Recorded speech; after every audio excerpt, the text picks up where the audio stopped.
Number 13 ہے سلام. نماز کی تحلیل. نماز شروع کس سے ہوتی ہے؟ تحریم اللہ اکبر سے اور تحلیل سلام سے. حضرت علی رضی اللہ عنہ سے مروی ہے، کہتے ہیں کہ رسول اللہ صلی اللہ علیہ وسلم نے فرمایا، نماز کی کنجی وضو ہے، اس کی تحریم اللہ اکبر کہنا اور اس کی تحلیل سلام کہنا ہے. نماز کا اختتام. آپ صلی اللہ علیہ وسلم نماز کا اختتام سلام سے کرتے. حضرت عائشہ سے مروی ہے، کہتی ہیں کہ رسول اللہ صلی اللہ علیہ وسلم اپنی نماز کا آغاز تکبیر سے کرتے تھے اور قرات کا آغاز الحمدللہ رب العالمین سے، یعنی سورۃ الفاتحہ سے کرتے تھے، اور نماز کا اختتام سلام سے کرتے تھے. ایک طرف سلام پھیرنا فرض ہے جبکہ دونوں طرف پھیرنا سنت ہے. جی، یہ آپ کو پتہ ہی نہیں. آپ میں سے کوئی کبھی عمان گیا؟ عمان، وہاں ایک بڑی مسجد ہے نا، کیا نام اس مسجد کا؟ Grand mosque. کبھی آپ نے اس میں نماز پڑھی؟ میں نے وہاں جمعہ پڑھا تھا اور امام نے صرف ایک سلام پھیرا تھا. عباضی فرقہ ہے وہ، عباضی الف سے ہے. تو بہت بڑی مسجد ہے، جیسے اسلام آباد میں سمجھیں فیصل مسجد ہے یا لاہور میں شاہی مسجد ہے، اسی اسٹینڈرڈ کی ہوگی. یعنی بہت بڑی مسجد اور بہت آس پاس پلانٹیشن اور لوگوں کے بیٹھنے کی. تو جب بھی نماز پڑھتے تراویح اور وہ، تو کبھی ایسے ہوا نہیں نا، تو وہ اتنا ادھورا سا محسوس ہوا. شیخ البانی کہتے ہیں کہ ایک طرف سلام پھیرنا فرض ہے، اس کے بغیر چارہ نہیں، اس لیے کہ آپ کا فرمان ہے کہ نماز کو حلال کرنے والی چیز سلام پھیرنا ہے، اور دو طرف پھیرنا سنت ہے، اور دوسرے سلام کو کبھی کبھی چھوڑ دینا جائز ہے. عامر بن سعد اپنے والد سے روایت کرتے ہیں کہ رسول اللہ صلی اللہ علیہ وسلم نماز کے آخر میں اپنے دائیں اور اپنے بائیں سلام کہتے تھے. یہ میں نے جو واقعہ اپنا سنایا نا، تو اس میں اکثر لوگ جو ایسی جگہوں پہ کبھی نماز پڑھیں کہ امام نے ایک ہی سلام پھیرا تو وہ اٹھ کے کیا کہیں گے، ہمارا تو جمعہ ہی ضائع ہو گیا، ہماری تو نماز ہی ٹھیک نہیں ہوئی.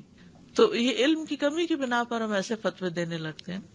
تو جب یہ پتا ہو کہ ایک طرف پھیرنے سے نماز ہو جاتی ہے، یعنی حلال ہو گئی. تحلیل کا مطلب ہے حلال کرنا. انس رضی اللہ عنہ سے مرفوعاً روایت ہے کہ آپ صلی اللہ علیہ وسلم ایک طرف بھی سلام پھیرا کرتے تھے.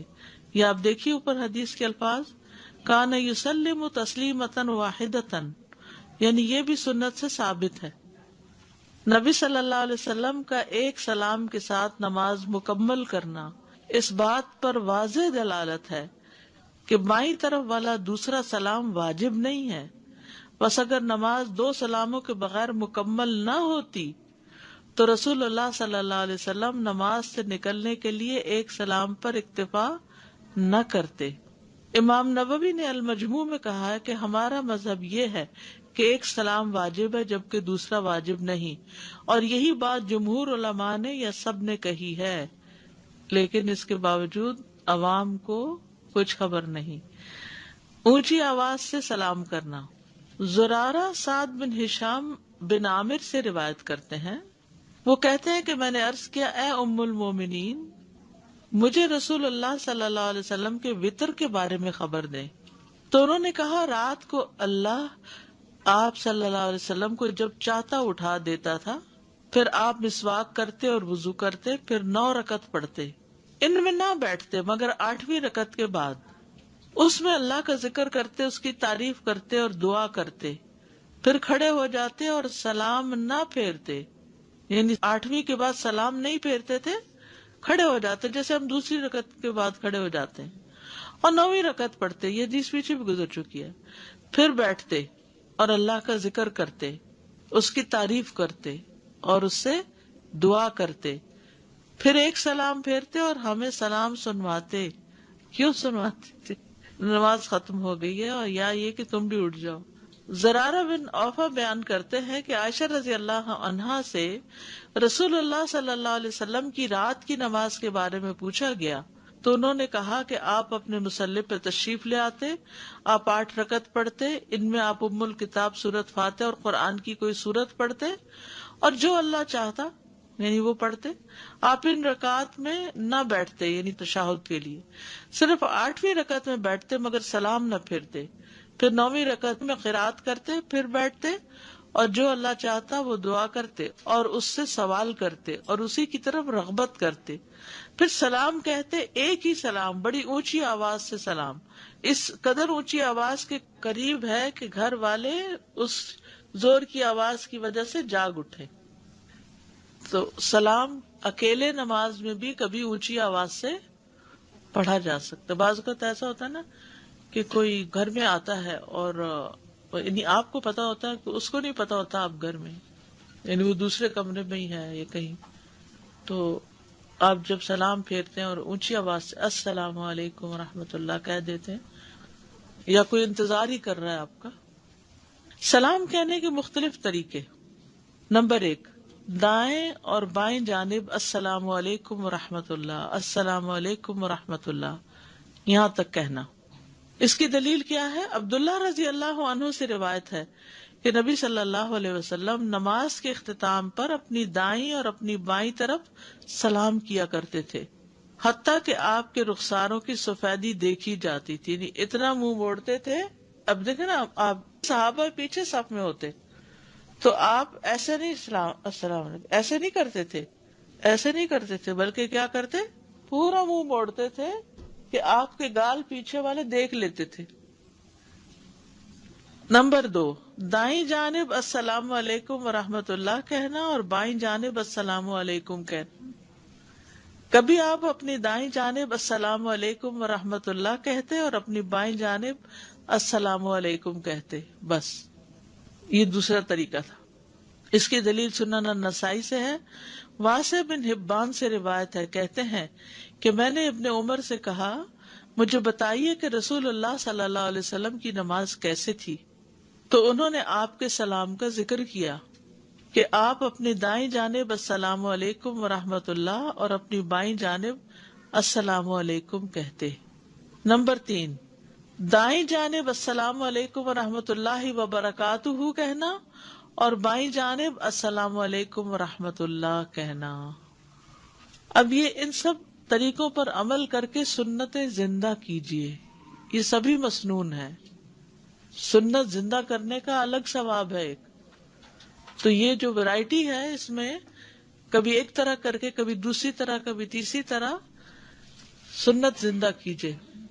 علقمہ بن وائل اپنے والد سے روایت کرتے ہیں کہ میں نے نبی صلی اللہ علیہ وسلم کے ساتھ نماز پڑھی، آپ اپنے دائیں طرف سلام پھیرتے تو السلام علیکم ورحمۃ اللہ وبرکاتہ کہتے اور اپنی بائیں طرف السلام علیکم ورحمۃ اللہ کہتے۔ ایک سلام پھیرنے کا طریقہ، یعنی اگر صرف ایک سلام پھیرنا ہو، آپ صلی اللہ علیہ وسلم ایک سلام کرتے تو اپنے چہرے کو دائیں جانب تھوڑا سا مائل کرتے، یعنی پوری طرح وہ نہیں تھا بلکہ تھوڑا سا مائل کرتے۔ حضرت عائشہ سے روایت ہے کہ رسول اللہ صلی اللہ علیہ وسلم نماز میں اپنے چہرے کے سامنے دائیں طرف تھوڑا سا مائل ہو کے بس ہلکا سا ایک سلام پھیرتے تھے۔ اور یہ رات کی نماز کے بارے میں جب پوچھا گیا حضرت عائشہ سے تو انہوں نے کہا کہ آپ صلی اللہ علیہ وسلم عشاء کی نماز پڑھتے، پھر اس کے بعد 2 رکعتیں پڑھتے، پھر سو جاتے، پھر جب بیدار ہوتے تو ان کے پاس ان کا وضو کا پانی ڈھکا ہوا ہوتا تھا اور ان کی مسواک ان کے قریب ہی ہوتی، آپ مسواک کرتے، پھر وضو کرتے اور 8 رکعت نماز پڑھتے۔ اس میں سورۃ الفاتحہ اور قرآن میں سے جو چاہتے قرات کرتے، یا راوی نے کہا کہ جو اللہ چاہتا اس کی قرات کرتے۔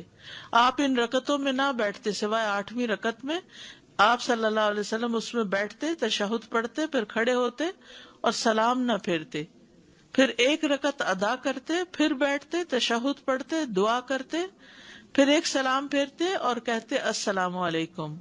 آپ اس کو کہتے ہوئے اپنی آواز بلند کرتے حتیٰ کہ ہمیں جگا دیتے۔ 2 سلام پھیرنے کا طریقہ، اور اس میں تو یہی آ گیا نا پہلے کہ دائیں طرف کی بھی سفیدی نظر آتی اور پھر بائیں طرف بھی جب آپ سلام پھیرتے تو آپ کے گال کی سفیدی نظر آتی تھی۔ عبداللہ بن مسعود سے روایت ہے کہ رسول اللہ صلی اللہ علیہ وسلم اپنی دائیں طرف سلام پھیرتے اور کہتے السلام علیکم ورحمۃ اللہ، حتیٰ کہ آپ کے دائیں رخسار کی سفیدی نظر آتی، اور پھر اپنی بائیں طرف سلام پھیرتے اور کہتے السلام علیکم ورحمۃ اللہ، حتیٰ کہ آپ کے بائیں رخسار کی سفیدی نظر آتی۔ سلام پھیرتے ہوئے ہاتھ سے اشارہ کرنے کی ممانعت۔ نماز میں تو ہم نہیں کرتے ایسے، لیکن عام طور پر ہم کیا کرتے ہیں، جب سلام کرتے ہیں تو دور شخص ہو تو ساتھ ویو وغیرہ بھی کر رہے ہوتے ہیں، جی سلوٹ بھی۔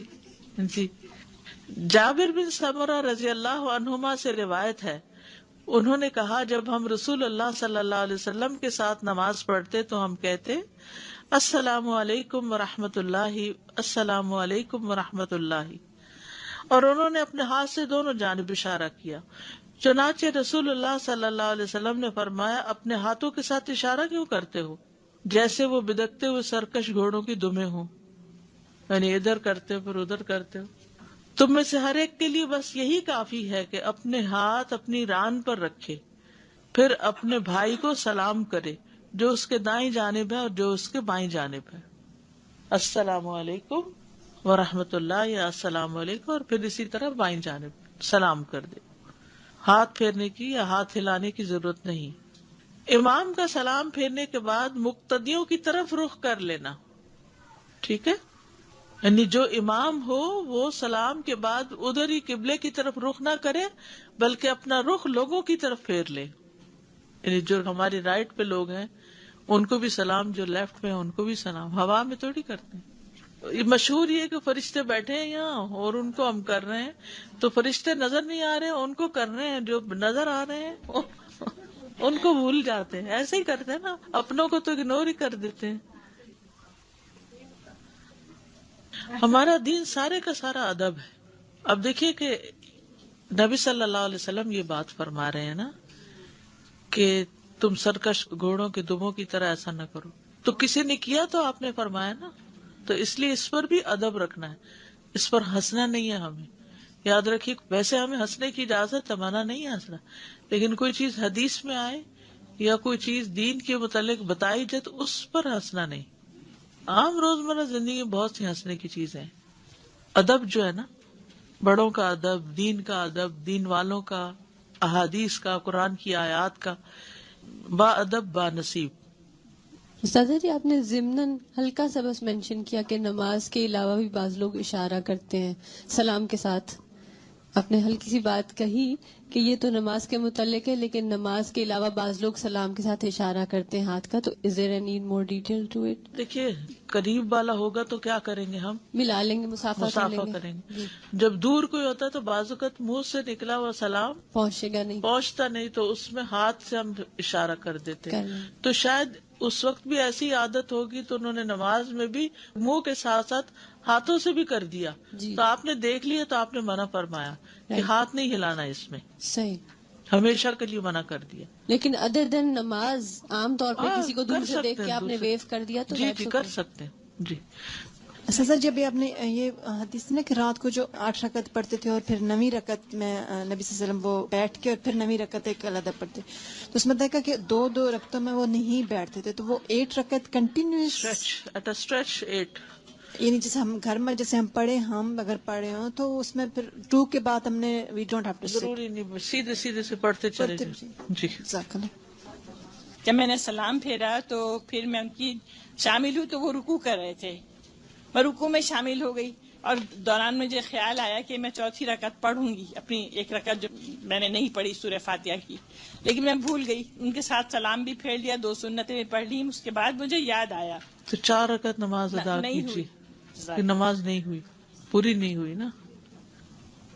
جی استاذہ، یہ جو تہجد کے بارے میں جو حدیث ہم پڑھ رہے تھے کہ آپ صلی اللہ علیہ وسلم 1 اسٹریچ میں 8 رکعت تک، تو ویسی کوئی مطلب 4 رکعت بھی کر سکتے ہیں 1 اسٹریچ میں، یا پھر صرف 8 رکعت؟ 8 ملتی ہیں یا 2 ملتی ہیں سلام کے ساتھ؟ 2 یا جزاک اللہ۔ اگر 5 وتر پڑھنے ہیں تو پھر 4 اس طرح اسٹریچ پڑھیں گے، ٹھیک ہے نا۔ استاذہ، سلام جب پھیرتے امام تو امام کے دونوں سلام پھیرنے کے بعد ہم اپنا سلام پھیرنا جی شروع ہاں، کریں گے؟ ساتھ ساتھ میں نے ایک وہ کلیئر کرنا تھا اس کا، جیسے رفع دین کرتے ہیں اس میں رکوع کے بعد، ویسے تو ہم اللہ اکبر کہتے ہیں اور پھر کرتے ہیں، ہاتھ اٹھاتے ہیں، تو اس میں جب رکوع سے واپس آ رہے ہوتے ہیں سامع اللہ لمن حمدہ کہتے ہیں، تو اس میں ہاتھ وہ ڈفرینٹ چیز دوبارہ نہیں اٹھانے، ایک دفعہ بس اٹھتے ہوئے اٹھانے ہیں، نیچے جاتے ہوئے نہیں اٹھانے. اچھا، نیچے جاتے ہوئے جی نہیں ہاں، اٹھانے. ٹھیک ہے. نماز کے بعد مصلی پر بیٹھنا.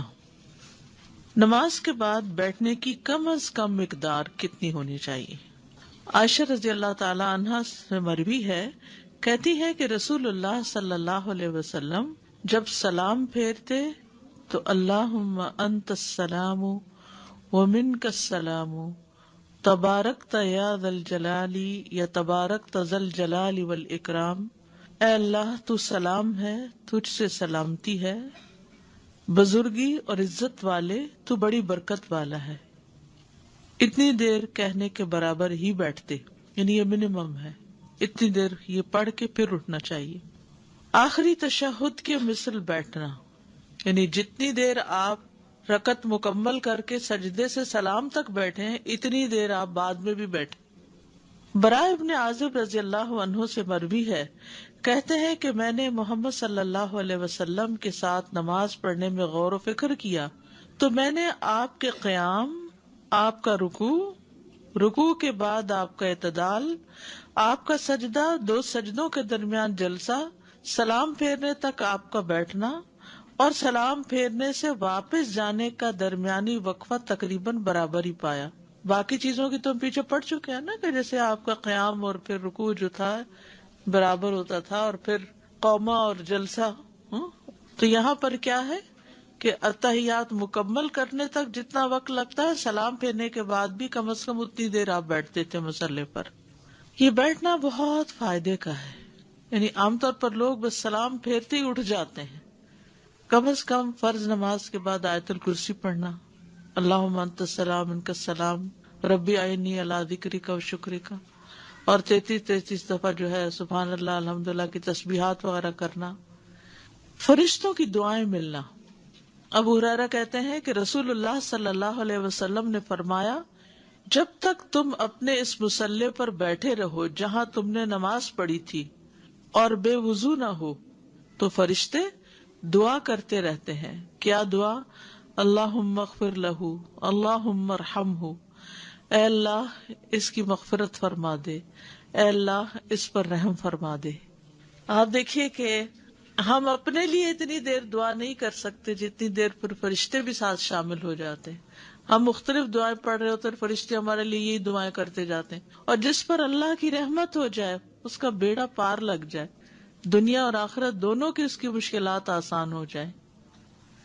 ابن جریج سے روایت ہے، انہوں نے کہا میں نے عطا سے پوچھا کیا آپ کو یہ بات پسند ہے کہ آپ نماز کے بعد نہ اٹھیں یہاں تک کہ اپنی تسبیحات سے فارغ ہو جائیں؟ انہوں نے کہا ہاں. میں نے کہا کیوں؟ انہوں نے کہا کیونکہ ہمارے شیوخ کہتے ہیں کہ فرشتے مسلسل اس آدمی کے لیے دعائیں کرتے رہتے ہیں جو اپنی جائے نماز سے کھڑا نہیں ہوتا جس پر اس نے نماز پڑھی ہو جب تک کہ اس کا وضو نہ ٹوٹے. پاکیزگی شرط ہے. انہوں نے کہا اور بے شک میں یہ پسند کرتا ہوں کہ یہ اجر و ثواب فرض نماز کے بعد کا ہو. میں نے کہا کیا آپ اس کو پسند کرتے ہیں کہ آپ کوئی بات نہ کریں یہاں تک کہ اس سے فارغ ہو جائیں؟ انہوں نے کہا ہاں اللہ کی قسم، لیکن لوگ ہمیں نہیں چھوڑتے. لوگ کوئی نہ کوئی سوال ضرور کرتے ہیں. بچے اس وقت آپ دیکھیں، آپ جو ہی سلام پہنتے ہیں وہ آ کے چمٹ جاتے ہیں، اور پھر آپ پڑھ بھی رہے ہوتے تو آپ کو منہ پکڑ پکڑ کے کہتے ہیں کہ ہماری بات کا جواب دو. نا کہ جواب کچھ بھی نہیں ہوتا، کوئی بات نہیں ہوتی. جی ہاں، بڑے بھی یہی کہتے ہیں کہ جائے نماز کو بھی پکڑ کے بیٹھ گئے. ویسے ہم جہاں مرضی بیٹھے رہے، گھنٹوں بیٹھے رہے، کاؤچ پہ بیٹھ کے موبائل چیک کرتے رہے، لیکن مصلی پہ بیٹھنا، کیونکہ وہ شیطان جو ہے نا اس کا کام کیا ہے، وہ جا کے لوگوں کو اکساتا ہے کہ اس کے خلاف کوئی بات کرو تاکہ یہ اپنا نیکی کا کام چھوڑ دے. دیکھیے جس سے حسد ہوتا ہے نا انسان کو، اس کے اوپر انسان نظر بھی رکھتا ہے کہ اچھا یہ کیا کر رہا ہے، یہ میرے بارے میں کیا کہتا ہے. اچھا انسان جب طاق رکھتا ہے تو پھر وہ کوئی اچھا کام کرنے لگے تو انسان کو کیا ہوتا ہے، اس انسان کو تکلیف ہوتی. شیطان ہم سے حسد کرتا ہے تو جب وہ کوئی اچھا کام کرنے لگتے تو شیطان کو تو آگ لگ جاتی ہے کہ یہ پھر شروع ہو گئے ہیں، اب کیسے روکوں. اب وہ کبھی تو خود آ کے وسوسے ڈالتا ہے، جب بندہ نہیں سنتا کچھ پھر کسی کو کہتا ہے اچھا تم اس کو کچھ کہو، اس کے دل میں جا کے ڈال دیتا ہے. تو اسی طرح من الجنتی والناس، یہ دونوں طرح کے لوگ ہوتے ہیں جو یعنی شیطان بھی اور جن بھی، دونوں ہی انسان کو ہر نیکی کے کام میں اس کے رکاوٹ ڈالتے ہیں. تو ان کا مقابلہ کرنا ہے، تب جا کر انسان کے معاملات درست ہوتے ہیں. سب کام اسی وقت اکٹھے ہو گئے، اٹیک ہو گیا ایک بالکل. فجر کے بعد طلوع آفتاب تک بیٹھے رہنا، فجر کی نماز کے بعد جب تک سورج نہ نکلے بیٹھے رہنا.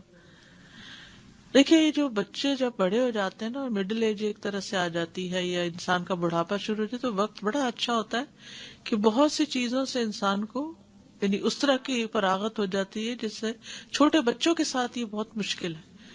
وہ اس وقت یا تو کھانا مانگنے لگتے ہیں یا رونے لگتے ہیں یا انہیں واش روم جانا ہوتا ہے یا یعنی کوئی نہ کوئی چیز، تو انسان پھر کیسے مسلے پہ بیٹھ سکتا ہے؟ وہ تو چلتے پھرتے تسبیحات پڑھ رہا ہوتا ہے.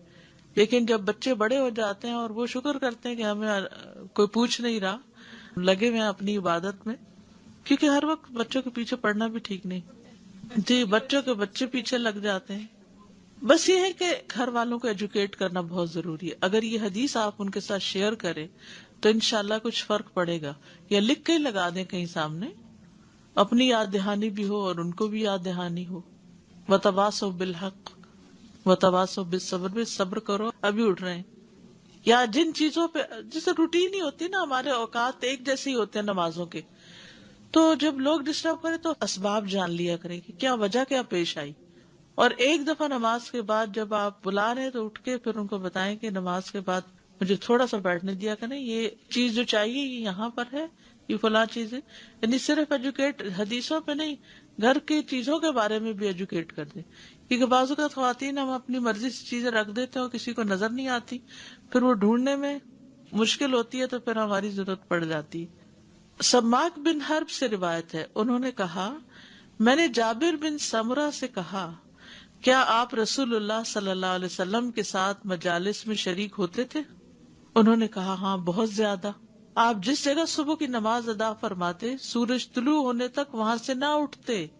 فجر کے بعد نبی صلی اللہ علیہ وسلم جب تک سورج نہ نکل آتا آپ نہیں اٹھتے تھے، جب سورج طلوع ہو جاتا تو اٹھ کھڑے ہوتے. جابر بن سمرہ رضی اللہ عنہ سے روایت ہے کہ نبی صلی اللہ علیہ وسلم جب فجر پڑھتے تھے تو اپنی نماز کی جگہ پر بیٹھے رہتے حتیٰ کہ سورج اچھی طرح نکل آتا. فجر اور عصر کے بعد بیٹھنے کی فضیلت ہے. رسول اللہ صلی اللہ علیہ وسلم نے فرمایا جو لوگ نماز فجر سے سورج نکلنے تک اللہ تعالیٰ کا ذکر کریں مجھے ان کے ساتھ بیٹھے رہنا زیادہ پسند ہے، اس سے کہ اولاد اسماعیل سے 4 غلام آزاد کر دوں. وہیں بیٹھے رہنا زیادہ پسندیدہ ہے. اور میں ایسے لوگوں کے ساتھ بیٹھا رہوں جو نماز عصر سے سورج غروب ہونے تک اللہ کا ذکر کریں. اگر ہفتے کے سارے دن نہیں کر سکے تو کم از کم جمعے کے دن ضرور کوشش کریں. اگر سارا وقت عصر سے مغرب تک نہیں تو کم از کم 10 منٹ 15 منٹ غروب سے پہلے، کیونکہ وہ دعاؤں کی قبولیت کا وقت ہوتا ہے. تو اپنے ٹائم ٹیبل اس طرح سیٹ کریں نا کہ وہ آپ کا فری پیریڈ ہو جائے اس میں، اور اس میں آپ اپنی ٹائم نکال لیں. اور جب دعا پڑھنے لگے تو دوسروں کو بتائیں کہ میں آپ سب کے لیے دعائیں مانگنے لگی ہوں. کچھ آپ کو ملنے والا تو پھر ان کو صبر آ جاتا ہے. جی ان کی لسٹ بھی مانگا آپ کو کیا کیا دعائیں کروانی ہے، لائے میں کرنے لگی. فجر اور عصر کے بعد بیٹھنے کی فضیلت میں جو نماز عصر سے سورج غروب ہونے تک اللہ کا ذکر کرے یہ مجھے اس سے زیادہ پسند ہے کہ 4 غلام آزاد کروں. نماز کے بعد کی دعائیں ہیں. نماز کے بعد کی دعاؤں کے آداب: دل کو حاضر رکھتے ہوئے ذکر کرنا. ذکر سے مراد اس طرح ذکر کرنا جس میں دل حاضر ہو. ذکر ہوتا ہے یاد، تو یاد کیا ہوتی ہے؟ دل میں ہوتی. تو یاد زبان پہ تھوڑی ہوتی، اصل ذکر تو دل کا ذکر ہے. بس ذکر کرنے والے کا یہی مقصد ہونا چاہیے اور وہ اس حالت کو حاصل کرنے کی رغبت بھی رکھے. وہ جو بھی ذکر کرے اس پر تدبر کرے اور اس کے معنی کو سمجھے. اس کے معنی کو سمجھے. تدبر سے ذکر کرنا. ذکر میں غور و فکر اتنا ہی مطلوب ہے جتنا کہ قرآن کی قرات میں مطلوب ہے، کیونکہ معنی اور مقصود میں دونوں برابر ہیں۔ معنی و مقصود سے مراد اللہ تعالیٰ کی طرف دل سے متوجہ ہونا، اور یہ کہ اللہ مجھے میرے عمل اور میری عبادت کو دیکھ رہا ہے، اور یہ کہ اللہ مجھے میرے عمل اور میری عبادت کو دیکھ رہا ہے۔ یہی وجہ ہے کہ صحیح چنا ہوا اور پسندیدہ مذہب یہ ہے کہ ذکر کرنے والا کا لا الہ الا اللہ کو لمبا کر کے پڑھنا مستحب ہے، کیونکہ اس سے تدبر آ جائے گا۔ لا الہ الا اللہ، لا الہ الا اللہ، کیونکہ جب تک لا کہیں گے تو کیا ہوگا، وہ دھیان آ ہی جائے گا اس طرف۔ لا الہ الا اللہ، لا الہ الا اللہ، اس سے نہیں آتا لا الہ الا اللہ۔ سلف صالحین اور بعد میں آنے والے نیک ائمہ کے اقوال اس میں مشہور ہیں۔ نماز کے بعد آہستہ آواز میں ذکر کرنا۔ علامہ البانی رحمت اللہ علیہ کہتے ہیں کہ اذکار میں اصول یہ ہے کہ ان میں آواز کو دھیما رکھا جائے، جیسے کہ کتاب و سنت میں صراحت بیان کر دی گئی ہے، سوائے ان کے جن کو مستثنیٰ کیا گیا کہ یہ اونچی آواز میں کرو۔ خاص طور پر اس صورت میں جب اونچی آواز کرنے میں نمازی کے لیے یا کسی ذکر کرنے والے کے لیے کوئی پریشانی کا باعث ہو، کوئی پڑھ رہا ہے، کوئی سو رہا ہے، کوئی کسی اور چیز میں غور و فکر کر رہا ہے، اور آپ ایسے ذکر کر رہے ہیں کہ اس کو نہ سمجھ آ رہی ہے، نہ وہ آپ کے ساتھ شریک ہے اور نہ ہی وہ اپنے کسی کام کا، تو اس میں پھر ڈسٹربنس ہوتی ہے۔ اور خصوصاً اس حالت میں جب یہ ذکر ایک جماعت کا اکٹھے ہو کر بلند آواز سے ہو، یعنی بعض ممالک میں 10 دفعہ لا الہ الا اللہ کہنے میں لوگ آواز بلند کرتے ہیں، اور وہ آپ کے اس فرمان کی پرواہ نہیں کرتے کہ اے لوگو تم سب اپنے رب سے سرگوشی کرتے ہو، تو تم ایک دوسرے کے اوپر قرات کو اونچا کر کے نہ پڑھو، اس سے تم مومنوں کو تکلیف دو گے۔ ٹھیک ہے، صرف تعلیم کی غرض سے اونچی آواز میں ذکر کرنا، سکھانے کے لیے۔ امام شافعی نے اپنی کتاب الام میں فرمایا، میں امام اور مقتدی کے لیے یہ چیز پسند کرتا ہوں کہ وہ نماز کا سلام پھیرنے کے بعد ذکر مخفی کر دیں۔ ہاں اگر کوئی امام پسند کرتا ہو کہ لوگ اس کا ذکر سن کر اس سے سیکھ لیں تو وہ اونچی آواز میں ذکر کر سکتا ہے، جیسے اب بچوں کو سکھانے کے لیے سبحان اللہ سبحان اللہ سبحان اللہ تسبیح پڑھ رہے ہیں، آیت الکرسی پڑھ رہے ہیں، بچے کو آپ ساتھ نماز پڑھا رہے ہیں تو اس میں کوئی حرج نہیں، یہاں تک کہ جب وہ خیال کرے کہ اس سے لوگوں نے سیکھ لیا ہے تو اس کے بعد وہ پھر دل میں پڑھنا شروع کرے۔ جیسے کلاسز میں بھی ہوتا ہے نا کہ شروع میں اونچی آواز میں کہلوا کہلوا کے پڑھواتے ہیں، پر کہتے ہیں بلند آواز سے پڑھے، کیونکہ پتہ نہیں چلتا کہ چپ کر کے کوئی پڑھ بھی رہا ہے کہ نہیں پڑھ رہا۔ بعض لوگ تو بلند آواز میں بھی گم ہو جاتے ہیں، تو اس میں یہ ہے کہ جب سیکھ جائے انسان تو پھر بلند آواز سے نہ پڑھے، پھر آہستہ ہی پڑھے، کیونکہ اللہ سبحانہ وتعالیٰ فرماتے ہیں وَلَا تَجْهَرْ بِصَلَاتِكَ وَلَا تُخَافِتْ بِهَا، تم نہ اپنی قرات کو اونچا کرو اور نہ ہی بالکل دھیما، یعنی دعا کرتے ہوئے۔ ٹھیک ہے، صلات کا معنی کیا ہے؟ دعا۔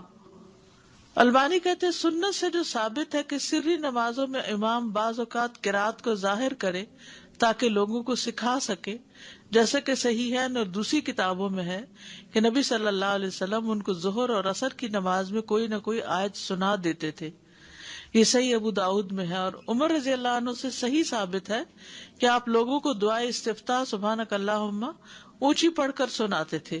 اسود بن یزید کہتے ہیں کہ عمر ہمیں یہ اونچا سناتے تاکہ ہمیں سکھائیں۔ میں کہتا ہوں کہ جب نماز میں ایسا جائز ہے تو تعلیم کی غرض سے نماز کے بعد ایسا کرنے میں باللولہ جائز ہے، یعنی حضرت عمر نے اگر نماز کے اندر ایسا کیا ہے تو نماز کے بعد بھی کوئی حرج نہیں ہے۔ ٹھیک ہے، نبی صلی اللہ علیہ وسلم کا صرف تعلیم کی غرض سے اونچی آواز سے ذکر کرنا۔ ابن عباس نے خبر دی کہ نبی صلی اللہ علیہ وسلم کے عہد میں جب لوگ فرض نماز سے فارغ ہوتے تو بلند آواز سے ذکر کرتے، اور ابن عباس فرماتے ہیں کہ میں ذکر سن کر لوگوں کی نماز سے فراغت کو سمجھ جاتا۔ البانی کہتے ہیں کہ میں گمان کرتا ہوں کہ جو ابن زبیر رضی اللہ عنہ نے نبی صلی اللہ علیہ وسلم کی دعا لا الہ الا اللہ وحدہ لا شریک لہ اونچی آواز سے روایت کی، اور ابن عباس بھی تکبیر اونچی آواز سے پڑھنے کی طرف اشارہ کیا، تو میرا یہ خیال ہے کہ کچھ مدت تک آپ اونچی پڑھتے رہیں تاکہ لوگ سیکھ لیں، پھر اس کے بعد جب سیکھ لے تو آپ کیا کریں؟ خاموشی اختیار کریں، دل میں پڑھیں۔ اور اس کی وجہ یہ ہے کہ وہ عام روایات جو ہم نے اس کے اور دیگر روایات کے ساتھ لکھی ہیں ان میں سلام پھیرنے کے بعد لا الہ الا اللہ اور نہ ہی تکبیر کا ذکر کیا ہے. اور کبھی بیان کیا جاتا ہے کہ آپ نے نماز کے بعد ذکر بیان کیا ہے، اور یہ بات بھی ذکر کی گئی ہے کہ آپ بغیر ذکر کر کے ہی چلے جاتے تھے. ام سلمہ نے آپ کا وہاں رکنا بیان کیا اور یہ کہ آپ نے اونچی آواز میں ذکر نہیں کیا، اور میرا خیال ہے کہ آپ دھیمی آواز میں ذکر کرتے تھے. یعنی بیسک نارم کیا ہے؟ دھیمی آواز میں ذکر کرنا، الا یہ کہ کبھی سکھانے کی ضرورت ہو. سانزہ یہ جو فجر کے بعد اور عصر کے بعد بیٹھنے کا ہے تو مجھے بعض اوقات تھوڑی سی کنفیوژن ہوتی ہے کہ جیسے مصلی پہ جائے نماز پہ بیٹھے ہیں، سم ٹائم ایسا ہوتا ہے ہماری پریگنینسیز چل رہی ہوتی ہیں یا پھر ایسی ہوتی ہے کہ ہم نیچے اسی جگہ پر نہیں اتنی دیر بیٹھ سکتے، تو کیا ہم اس کے برابر پڑے ہوئے کسی کاؤچ پہ، صوفے پہ یا بیڈ پر بیٹھ کے وہی تسبیحات اپنی کر سکتے ہیں؟ جی ہاں، کر سکتے ہیں. معذور کے احکام ہے نا. جیسے معذور اگر کھڑے ہو کے نماز نہیں پڑھ سکتا تو کیا کرے؟ بیٹھ کے نہیں تو لیٹ کے. تو معذور کی نماز تو اسی طرح ہو جائے گی ایز لانگ ایز آپ کی نیت ہے اس طرح پڑھنے کی. جسٹ اے سائڈ پوائنٹ استاذہ جی کہ یہاں تو نماز کے بعد کے اذکار کی بات ہوئی، بعض اوقات دیکھا گیا کہ کچھ بہنیں نماز کے اندر بھی سجدے کی دعا یا تشہد کی دعا کچھ اس طرح ذرا سی اونچی آواز میں پڑھنے لگتی ہے تو ساتھ والا نمازی کافی ڈسٹرب ہوتا ہے. وہ ڈسٹرب ہوتا ہے. تو کوئی ایسی چیز نہیں کرنی چاہیے کہ جس سے اپنی نماز تو بہت اچھی ہو جائے مگر دوسرا خلل میں آ جائے. دوسروں کو تکلیف سے ہمیشہ بچائیے. اسی سے ریلیٹڈ میرا بھی سوال ہے. میرے ایک کزن ہے تو وہ اونچی آواز میں نماز پڑھتے ہیں. ہاں ہر وقت. وہ کہتے ہیں کہ جب میں آرام سے پڑھتا ہوں تو مجھ سے غلط ہو جاتی ہے ساری نماز، تو جب میں اونچی آواز میں پڑھتا ہوں تو پھر میری کتنی اونچی پڑھتے ہیں؟ ہم سنتے ہیں. نہیں اتنا تو نہیں پڑھنا چاہیے کیونکہ سنت یہ نہیں ہے. ہاں جب وہ پڑھ رہے ہوتے ہمیں آواز آتی کہ وہ کیا پڑھ رہے، مطلب سارا ہمیں پتہ پڑ جاتے ہو اتنا. تو اس طرح مطلب کرنا اتنا صحیح ہو کہ نہیں، اپنے آپ کو سنا لے. لیکن مطلب وہ صحیح نہیں بہت ہے. اونچا نہیں، پورے گھر کو تو نہیں سنانا. استاذہ اکیلے بھی نفل نماز اگر رات کو پڑھ رہے ہیں، کمرہ بند ہے، بلند آواز سے پڑھ سکتے ہیں تلاوت، قرات بلند آواز سے کر سکتے ہیں.